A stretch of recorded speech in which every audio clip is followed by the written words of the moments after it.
Present ఉన్నటువంటి urban life style కారణంగా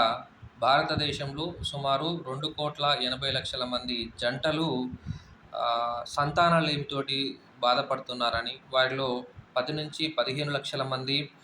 IVF ద్వారా పిల్లలు పుట్టడానికి అవకాశం ఉన్నప్పటికీ కేవలం 3-3.5 లక్షల మంది మాత్రమే ఈ యొక్క ఐవీఎఫ్ సెంటర్లకు వెళ్తున్నారని చెప్పేసి ఈరోజు వరల్డ్ ఐవీఎఫ్ డే జరుపుకుంటున్న సందర్భంగా డాక్టర్స్ అయితే కొన్ని ఇంట్రెస్టింగ్ విషయాలైతే చెప్పడం జరిగింది. అయితే దీనికి సంతానలేమికి వాళ్ళు చెప్పేటువంటి ప్రధాన కారణాలు ఏందంటే, లేట్‌గా మ్యారేజ్ చేసుకోవడం, ఎక్కడైతే జాబ్‌లో ప్రెషర్ ఉండడం, ఆ తర్వాత డయాబెటిసు, ఒబేసిటీ, థైరాయిడు, తర్వాత స్పెర్మ్ కౌంట్ తక్కువ ఉండడం, ఆ తర్వాత పీసీఓడి ఇట్లా ఈ కారణాలుంటాయని చెప్తున్నారు. అయితే సాధారణంగా గుండె సంబంధించినటువంటి సమస్యలు, షుగరు, బీపీ ఇట్లాంటి వాటికి తొందరగా హాస్పిటల్‌కి వెళ్ళి చూపించుకుంటున్నటువంటి ఈ జంటలు పిల్లలకు సంబంధించినటువంటి విషయంలో అంత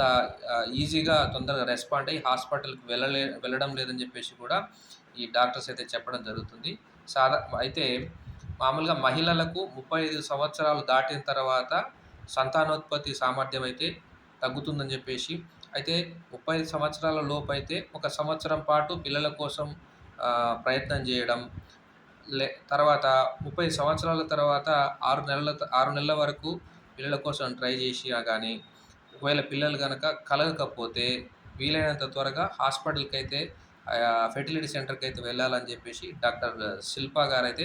సజెస్ట్ చేయడం జరిగింది. అయితే దీంట్లో ఇంకొక విషయం ఏందంటే, ఏదైతే హెల్త్ ఇన్సూరెన్స్ కంపెనీలు, అలాగే కార్పొరేట్ కంపెనీస్ ప్రొవైడ్ చేసేటువంటి వెల్‌నెస్ సంబంధించినటువంటి వాటిల్లో, ప్రోగ్రామ్‌లలో ఈ అంటే ఫెర్టిలిటీకి సంబంధించినటువంటి ప్రాబ్లమ్స్ కూడా చేస్తే బాగుంటుందని చెప్పేసి ఐవీఎఫ్ సెంటర్ డైరెక్టర్ సరోజ కూడా అభిప్రాయపడడం జరిగింది. అయితే కేవలం సంతానలేమి సమస్య అనేది మనం ఒక మహిళల వైపే చూడొద్దని చెప్పేసి, మొత్తం కేసులలో సగం అంటే ఒక 100 కేసులు చూసుకున్నట్టయితే 50 కేసులలో పురుషుల నుంచే సమస్యలు, లోపాలు ఉంటున్నాయని చెప్పేసి ఈ సందర్భంగా ఈ డాక్టర్లు అయితే వెల్లడించడం జరిగింది.